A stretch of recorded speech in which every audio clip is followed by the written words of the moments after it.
नमस्ते मित्र, मैं दीपक। आज एक नया चीज़ आपको दिखाने जा रहा हूँ। अभी मैं अपने गार्डन में हूँ और क्या दिखाना चाह रहा हूँ, अभी एक नया चीज़ का ट्रेनिंग चल रहा है जो इसको ब्लू टी बोलना है। ब्लू टी बोल के मतलब क्या है, इसका बहुत ही ज़्यादा फ़ायदा आ रहा है। इसका सेवन कैसे होता है और ब्लू टी है क्या, तो मैं आपको दिखाने जा रहा हूँ। तो देखिए, अभी ये जो देख रहे हैं एक पेड़, यही ब्लू टी है, जिसका अपराजिता भी फूल बोलते हैं, इसको संस्कृत शंख पुष्पी भी बोलते हैं।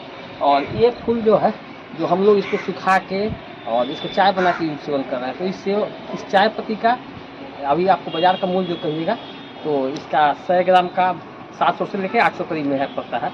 इसका फ़ायदा आपको क्या है, इसका आपको फ़ायदा करने से पाचन क्रिया भी मजबूत होता है। शुगर डायबिटीज़ जो होता है उसका लेवल भी मजबूत रहता है। जो वज़न घटाने में भी आपको काम करता है। उसके बाद में आपको जितना भी एक्टिविटी एंटी टॉक्सिन जो होता है, जो कोलेस्ट्रॉल कम करने में भी आपको फ़ायदा होता है, जो कोलेस्ट्रॉल का आपको लेवल बढ़ाने में। तो आप इस चाय का सेवन कैसे होता है, तो मैं आपको बता रहा हूँ कि इस चाय को क्या करना है, 1 कप पानी लेना है, उसमें से 3 से 4 पत्ती फूल लेके उसको अच्छी तरह खौला लें, उसमें थोड़ा सा शहद रख के उसमें आपको डालने से फ़ायदा होता है। यह सेवन सुबह के सुबह कर सकते हैं। तो अभी तक मेरे चैनल को सब्सक्राइब नहीं किए तो सब्सक्राइब करिएगा। मिथिला स्कूल में आप लोग का स्वागत है। अभी तक मेरे चैनल को सब्सक्राइब नहीं किया तो सब्सक्राइब जरूर करें, लाइक जरूर करें और बेल आइकन जरूर दबाएं।